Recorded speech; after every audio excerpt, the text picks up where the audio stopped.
Hi, I'm Lynda, as Alex just said, and I really appreciate being here in Galerie Myrtis, and I just feel so honored to be represented by Myrtis, who's just an extraordinary human being, one of the most that I've met in my life. So since I was a child, I made things. I was born and raised in Colombia, South America, in the Andes. I used my imagination to create toys because when I grew up, there was no TV. It was way up in the Andes, and my parents happened to be missionaries, and so we were living in Indian villages. So after I came back from South America, which was a junior in high school, I came to the United States. I attended Hunter College in New York City, where I majored in sculpture. The wood shop became my home. My first job after college was teaching woodworking in the Catskills to inner city children from New York City for a week-long nature program. I researched lore and poetry of the surrounding trees. I set up workstations around the shop to experience the various properties of wood. In fact, the kids would go back with a turned baseball bat from one of the trees out in front of the shop. And so it was just this fantastic multi-sensory program I developed for the kids. Given all this work, I thought I should get a master's degree. I discovered the museum education program at Bank Street College. Trees were my museum collection. I went on, and then I went on to direct the small children's museum and progressed in exhibition projects in the Smithsonian and the Library of Congress. So the next few shots are sculptures made with my bandsaw. And this is my bandsaw, and that's a very, very important tool in my work. I slice branches, and then I reconfigure them into a sculpture. And that's my first approach to wood art. So that piece was done on my bandsaw. A lot of my pieces were done and sliced on a bandsaw. Let's see. Okay, this is called Epiphany, and then I changed it to the Phoenix Rising. But this was a dogwood, the crotch of a dogwood branch that I sliced, and there it was, like birds inside when I book matched those pieces, black walnut branch. And I just found, it's like I just opened up the wood and I found the texture just absolutely beautiful. And then I try to leave some of the bark on so the interior and the exterior are revealed. I say I undress trees. This is the beckoning. This is a dogwood branch that I've sliced on the bandsaw, and then I reconfigured it. And my work takes a long time because I do a certain amount, and then I don't know where else to go with it. And finally, I guess maybe a year later, I bumped into my piece of black walnut, and I thought, okay, I'll do stairs. So that way it's called beckoning. And this is a boxwood branch that I sliced on my bandsaw. The black walnut base, I'd like to try to emphasize nature. I try to have nature be at the eye level of people so that natural form people are confronted with that. Wow, what's that? Is that nature? And then I try to lift up that natural form with black walnut, which to me is a very finely finished tree wood. It's very kind of precious wood. Okay, so then this is not sliced. So let me just go to my mending. This particular sculpture is my first major work. The base is mended with copper wire. So this is stacked Baltic plywood, cut on my bandsaw, then stacked it, glued it, and sanded it down. This is turned on my lathe, and then this was a sapling branch. And this was because I had been in the museum work for 15 years and hadn't done any art, and I decided to come back to my art. And this was my first piece, coming back to it. And it was very significant to me because I entered it into an exhibition that was juried by J. Carter Brown, permanent director of the National Gallery, and I thought, wow, if only I can get into that exhibit. Well, not only did I get in, but he gave me an award for sculpture mixed media. And, you know, that, I knew that this could not be the only sculpture in the world made by me. So it truly was a mending of my soul, because that's when I started going into my sculpture.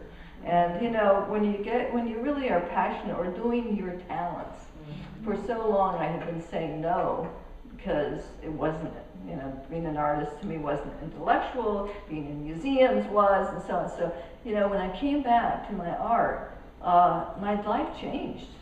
It was just an amazing thing, what's happened what's happened as a result of doing my art.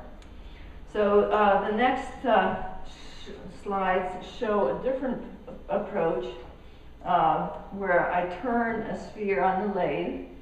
And this actually happened to be somebody who had made a clamshell with this maple, and he left all the tool marks on there. And he came to me and he said, Lynda, I have no idea what to do with this, but I'm sure you can figure out what to do with it. And so it sat on my table for a long time, and it fell on the floor and broke, and all these wonderful jagged edges you know, revealed themselves to me. And then I just kind of put the two together, and it works. It works. And this is significant to me too, because it opened me to exhibiting internationally. It was in the Arts and Embassy program in the U.S. Embassy of Rome. So the next piece, spiraling up. It's created with a twisted oak branch, which I sliced on my bandsaw. So this is just one branch. And you know, people, even woodworkers say, how did you bend that? Well, no, it's not bent at all. It's all it is sliced. And I struggled with, well, so how do I do this? Because this, if I repeated it horizontally, it would have been a beautiful landscape type piece. But there's something about the lifting up. I like that, bringing people's energy upward. And so that is, and then this tree, the discs came from my neighbor's tree.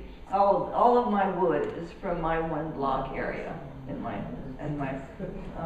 so my husband does do some of the original chainsaw work, and then so these which were squares I took to my friend's lathe, because he has a big lathe and I didn't have that. So I turned all that. Yeah, now this is called Transitional Reflections, and it's a huge significance to me as a wood artist. I was asked to create a sculpture from one of the many uprooted trees for new construction. This is where I work. It was a brand new tower, and they had seen my actually they had seen my first exhibition with Myrtis. They said, can you make a sculpture out of one of these trees? I chose the tree, which I think is right here. That was the tree. I had them cut it and deliver it to my house. And I had no idea what I was going to do. And finally, one of the limitations for myself is I have to be able to pick it up and put it in my van. I can put it into components. So I somehow selected one of these forks, and I don't know what fork in there. And so my husband cut the fork of the tree vertically, and this then goes on top of that with a half flat joint. So that's the beginning of it. So this is the almond shape form is called a mandorla, and it's significant in that a lot of religions around the world have used that form. They've used that form for putting in, you know, the Virgin Mary. Hinduism uses that form. So I wanted it to be putting it vertically, Just having that idea of going through this form, calling it liminal space. And this is actually a repeated form that I did, and I was playing around with the idea of a mirror, which would then reflect the grain pattern of the wood. So it's hard to see on a picture, but this is 6 feet high, and when you see it in person, and the mirrors have done an amazing thing for this. You could walk up to the piece, and this is the hollow, but because of the way the mirrors are reflecting it, it looks solid. And people are always putting their hands through this piece. They want to walk through the piece. This layering. It is a wonderful piece. I have to admit it. It's really nice. I like it. And what was really nice about it was that over 100 people contributed money to purchase this piece. So it's permanent, permanently in the atrium of that building. It's Goodwin House, Bailey's Crossroads. It's a retirement community in Falls Church. They've got a very extensive art program. I'm in charge of the art program there, and we have a beautiful gallery. And so, yeah, it's very nice to have it where I work. You know, folks are always curious about my process. For me, the creation of a sculpture is always intuitive. It starts with nature. So I always slice the piece in some way. I want to see what's inside, what's outside. Well, it's obvious what's outside. It's the inside that I don't know what's going to be. Then I explore with constructed forms. And I always try to, so that particular piece is, you know, the wonderful fungus on this birch. And so the geometric form, the rectangle, is made out of black walnut, which kind of is I put black walnut just about in every piece of mine. So that's just one of the things I try to do, try to create a geometric form as a counterpoint to that natural form. Oh, I forgot to continue. Okay, this piece is not in the exhibit, but again, here's the turn form, and this is an oak log that I constructed. This is rain catcher. This is a hollow apple. Again, this is from my neighbor. And I did this for an exhibition that the Washington Sculptors Group had, which is called Aquifer. And when as a child in the Andes, the Indians used to carry water down a mountainside with a wooden trough. So I immediately started with that. This is the root system. So there's kind of a playfulness with this form. I used copper tubing representing the contemporary way of carrying water, ancient way, and then the vessel, ceramic vessel being ancient. And this is a recent piece, Gnosis. This is I found this in Alexandria on the street. Somebody had just dug up their boxwood bush, and it was just this beautiful energy that was shooting out of this root system. And so I sandblasted it, and so it's underneath is the very white underneath part of the bark, and then again black walnut with the form kind of at a triangular, bringing people's energy or eyes up to that natural, the wildness of nature there. And this is my last piece that I've done, and again, this is slicing the burl maple, opening it up, and saying what's inside.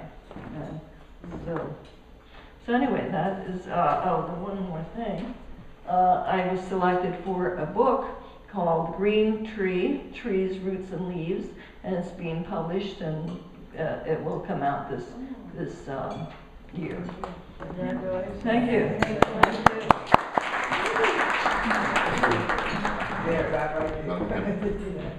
All right. Good afternoon.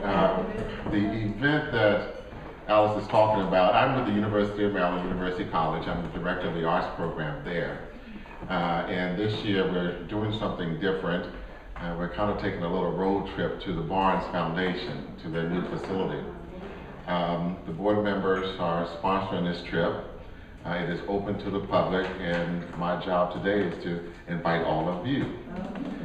If you need information or you're interested in going, the date is April the 27th, that's Saturday, April 27th. It's an all-day trip. The cost is $125, but that includes your bus fare, brunch at the UMUC that morning, lunch in Philadelphia, admission into the Barnes Foundation for a private tour, and we're trying to work out the logistics for cocktails on the bus. So it's really just a fun trip. Personally, I've not been to the Barnes, so I'm looking forward to the collection that they have, and I hope to see all of you there. Thank you. Alex, and I'm also very honored. Here we go. Honored to have an opportunity to show with Lynda in this absolutely gorgeous gallery that Myrtis has. And I also have to say what a wonderful tea she puts on and how beautifully it's arranged with all the different plates and things to eat. Yeah, let's let you know, all the tea stuff, that's part of Myrtis. Myrtis collects teapots and cups. So what you see on the tables is she's sharing her collection with you of her tea stuff.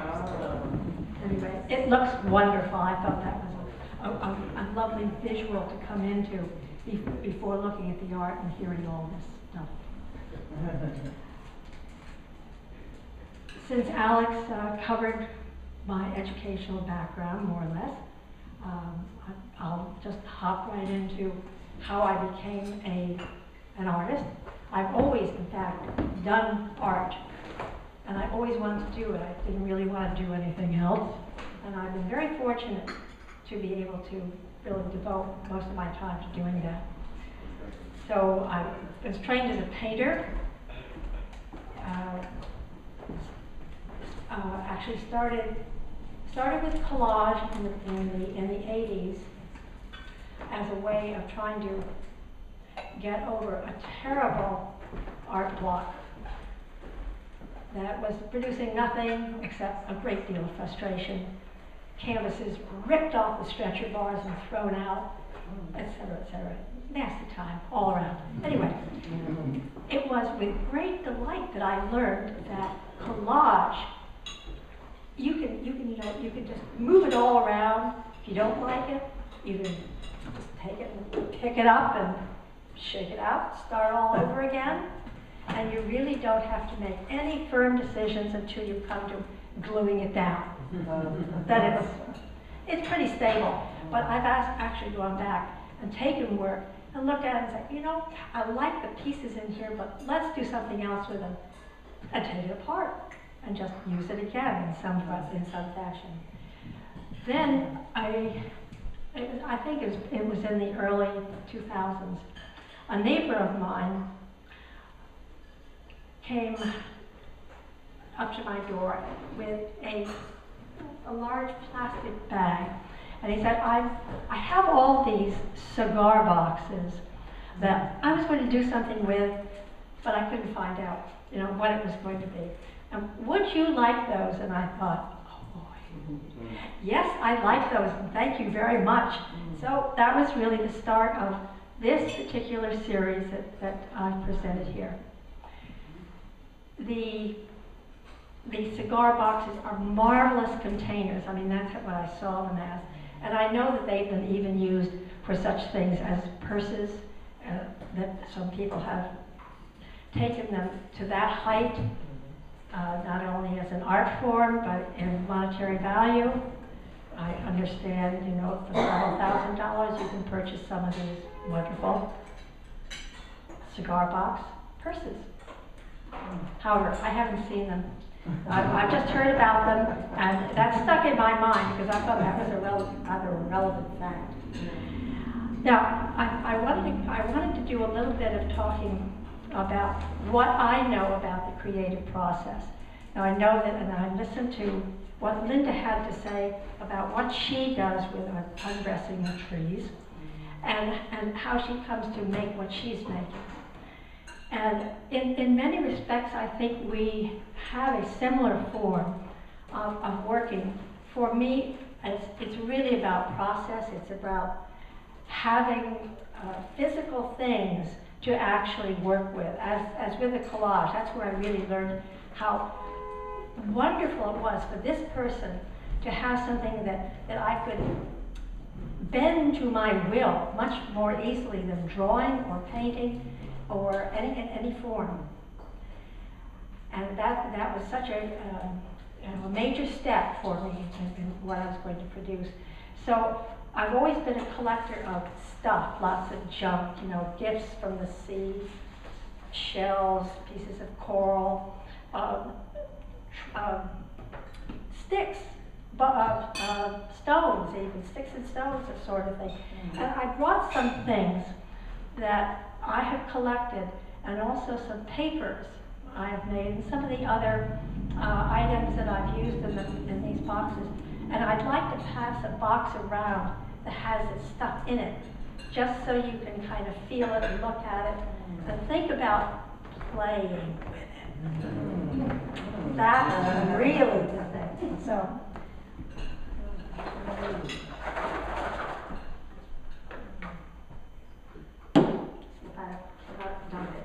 I did want to show you a couple of things in here. Now, I'll talk about where I get a lot of my things, but this is what you sort of can say is repurposing, and they're labeled. And they're tied up with a kind of something you can buy at Michael's, which it looks like something you can bind things with. It's a wire, but it's wrapped, so it probably belongs in their foliage department for all their bouquet displays and this sort of thing. But most of this that has been purchased, like eggs, everybody wants to know where I get the eggs from. But you can see how they have been, I'm not using them the way they're intended, in other words. So I'm doing other things. This is a doll's head, but it makes a perfect eye, for instance. Okay, and then there's some papers in here that some of these works have in them. And this is just wonderful fun with paper. You can pick it up and look at it. And there, where there's writing, there's a piece there that has writing on it. And the way you can get what things you can get out of actually just writing on a piece of paper. But then these are all Japanese papers, which have the advantage of whatever paint or ink you put on them, it all goes all the way through. They're not sized. So what you have on the one side will be different from what you have on the other side. And then a lot of them have been worked over with iridescent oil stick. But shall I just pass this down? You can finger them to your heart's delight. All right, this one, these two, actually they're sitting right here in their reality. I wanted to talk about the containers, how I've come to look at them. Let me start back one further step. In doing these, with taking all this lovely junk and cigar boxes, it's a sort of a dialogue with the material. And each one of these things, the cigar boxes almost have suggested to me, or will suggest to me, different things to do with them. For instance, putting legs on them,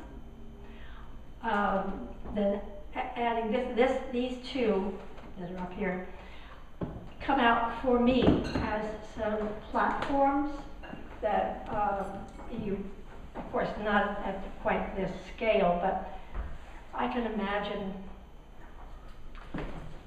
some ancient peoples using platforms that they could put together with what they could find for their sacrifices to propitiate the gods. That was a very important sort of thing. I mean, we do it in different ways, but I like the always better, unless it involves killing or eating. That's sort of hard to.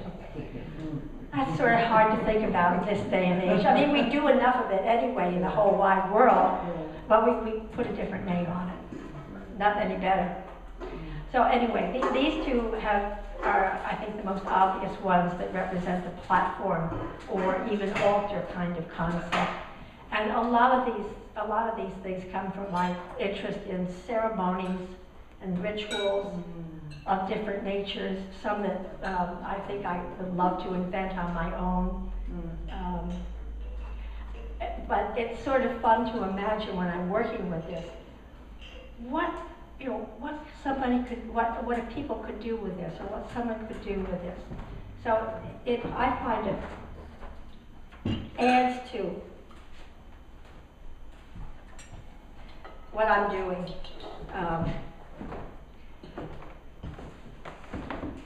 When I'm working with the work, it kind of helps to direct me in producing it. And also there's another factor which I didn't understand for a long time. One of the artists who is a very well-known painter, whose name, of course, I cannot remember at this point. She said while she was doing her work, "It is the blue leading me, and then I'm leading the blue." In other words, the work is telling her what to do, and she's telling it what to do. And it's this dialogue that I'm trying to talk about. And I don't know how else to explain it, except one more explanation would be when a writer talks about his characters taking over the story and almost writing it for him. Well, after a certain point, a lot of these things do this. So let's go on to the right way. Yes. All right, now I want to talk about, too, the idea of the container where it's a double box, and how you have to think about relating what's in the top to what's in the bottom. So those two parts can have a dialogue also. So in this one, for instance, I've tried to reference the bird, which is producing the eggs in the nest, and whenever I can, I like to introduce some bones just for the suggestion of this cycle of life that I think these are all about. And so all of them are really, in some way or another, about that, and the kind of the nest that we all have or make of our own, in our own homes, for instance. And in these two pieces, I wanted to talk about another part of thinking about when you're doing a body of work that you want to show. I got to a point where all of these things were very small, and I really wanted to change the scale. And I thought, well, how am I going to do this with a very small box? So this really was the first time that I tried this, by putting a box on top of a long pole. Now that's really very straightforward, and you think it would be very interesting, easy to come across, but it didn't cross my mind until really almost to the end of making this whole series. And this one, there was a specific place that I wanted to show this piece, and I could feel, I had in my mind's eye, and how it came to be that way, I don't know. But I have purchased a wreath, a grass wreath at Michael's again. I didn't know what I was going to use it for, but it was on sale, so being someone who likes to buy on sale, I bought it. And I knew that it'll feature somewhere. Anyway, that became the base for this piece that's up here, up in here. Then from the backyard, there was a very nasty grapevine growing in some of my trees. And when I pulled that down, I thought, I know exactly where this is going to go. And that's where it went. And I'm very fortunate to have a colleague who is excellent at making installations become reality. Because I had no idea how this was going to go up. I had some ideas of how you could do it, but I relied on him to actually install it securely. And so I have to say, without him, that wouldn't be here. But it was the only piece that I did have in my mind that I couldn't do in my own studio, because my studio only has a 7.5-foot ceiling. That's taller. And it was wonderful to see it here in the way I thought it was going to look, and it did.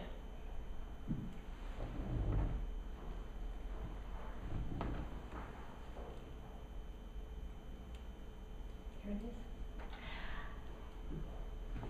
is. This is one of the last pieces that I did for the show, and it involved something that I had sort of stayed away from previously, and that was structuring a piece out of a number of boxes. Because I didn't really, I wasn't really sure that I could handle that, either structurally or if I make it interesting enough to have that sort of, oh, that's a nice piece feeling to it. Anyway, I found that I had a few boxes that went together but were not perfect fits. And they were interesting. They were different in size and a little different in shape and interiors.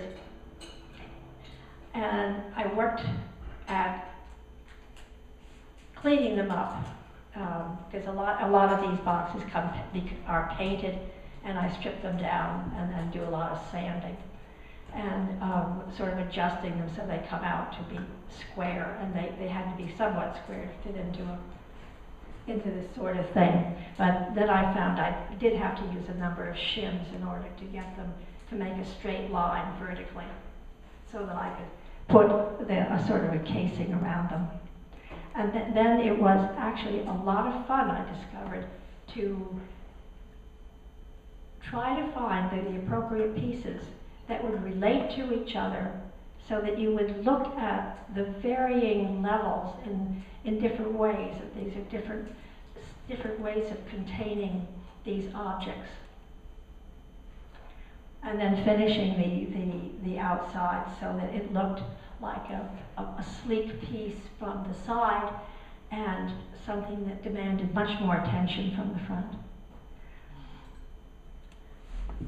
And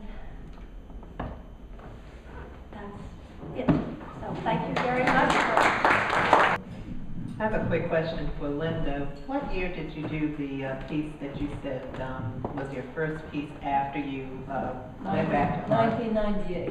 1998?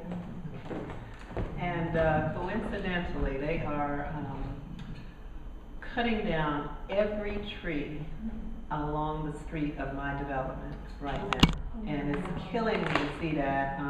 Most of them are Bradford pears, and so they, in a big wind, they kind of just tilt, and a branch will come off, and it's always in the street.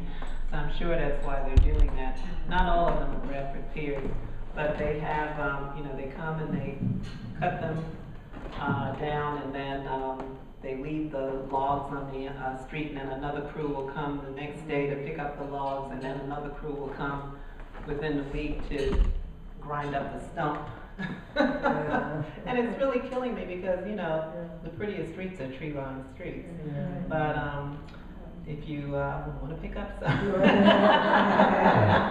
Where is that? In Woodstream. I'm in Lanham off of Greenbelt Road. Oh, okay. I can give you my information. Bradford pear. Yeah, they've marked the trees so that, you can tell when they're coming down. I mean, at least 100 have been taken down already. Oh, wow. It's terrible. It's horrible, but it would be great to see them, you know, reincarnated. There's a connection I have to each of you. My mother went to Hunter College, and Janet, you said you went to Cornell?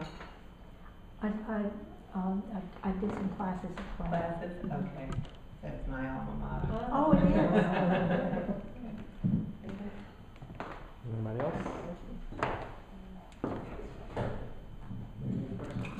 Well, I mean, I have a question. Again, it goes back to the titles, you know, of the show, of the pieces in the show. You know, spiraling up. I believe you had a piece called Exuberance. I mean, you have a lot of pieces that have a lot of, you know, spiritual titles to it, and I thought it'd be great if you could speak on, you know, where you come up with the titles for the pieces. Well, for Exuberance, it's a small piece, but I call it Exuberance because of the texture that was created. If I could bring that right here to see. Okay. See.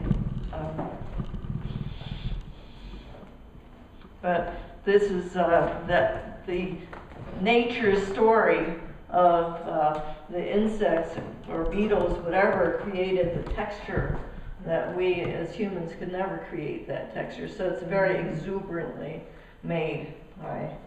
And so this was an apple tree that somebody gave me. So this actually was not in my neighborhood, but a friend gave me the wood.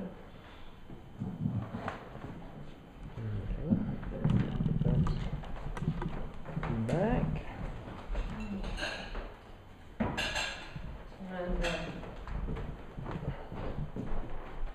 And the other titles, I guess they are a spiritual nature in that, like this is called Open Book, and you know, I'm inviting people to look at the forces of nature, what nature has done, even the cracks in the. Apparently that was a branch coming off there, and so that crack right there. And beckoning, you can see that I'm asking, you know, that dogwood branch that I sliced in the bandsaw, and when I repeated it, reminded me of, you know, when you go down, you could drive down the road and you can see the arches of trees and so on. And so it just felt like, and then the stairs going up, I was beckoning people to the mystery of trees. And the very end piece is called Beacon, because again, that's a burled maple that was from my backyard, and I gold gilded the burl, and then I created, and that's a black walnut base there, and I created there's lights underneath the soffit there, so you know, it's on there. Again, beacon, it was like bringing people to this piece of nature. Oh, you caught me out. Well, I find it very difficult to give titles to any of my work, as I usually work in a series. And I like to think of the series as a series rather than a grouping of just a number of separate pieces, because they come about serially, truly. You know, you do one and I'm not going to leave that, I'm going to do another, and then, well, that suggests another, and then those three, you go on to another, and then you want to change your scale a little bit, or you want to do something that's on legs or on the wall, but it's still the same series. And I couldn't think of enough names to cover all those nests. That's my answer. How many are in the so series? said. How many are in the series? The last number here is 37. I have to tell you, I think I skipped a whole decade of numbers inadvertently. So I think there's probably closer to Well, there are 18 pieces here, and I've made I've made a number of nests with these boxes, so that there are a lot of nests. A lot of nests. There you go. Anybody else have any other questions? Yeah. Hang on 1 second. Get the camera. Okay. Okay. I don't really have a question, but I have a comment. And I've been listening to what the ladies are saying, and it, to me, represents life and what we as collectors do.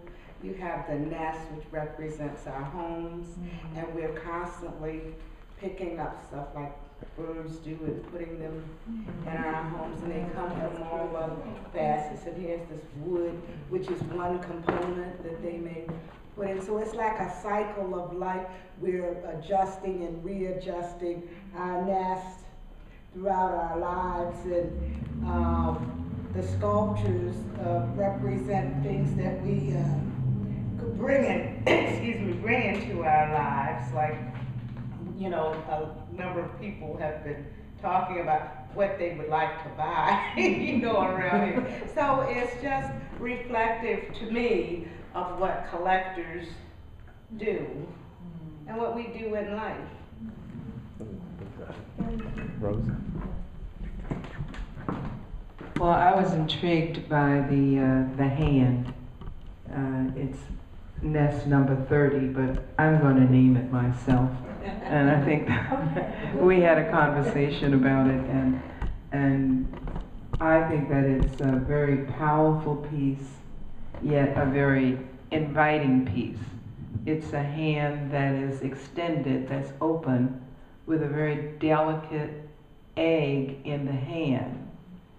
And the hand represents strength to me because it's a black hand with a delicate piece that says, I am strong, you are delicate, and I'm going to protect you.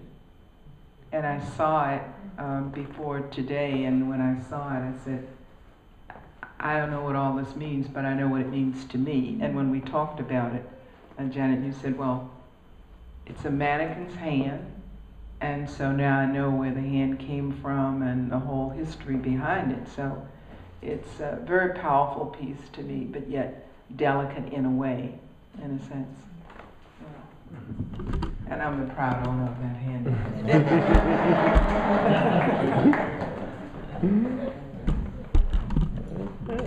Well, thank you for,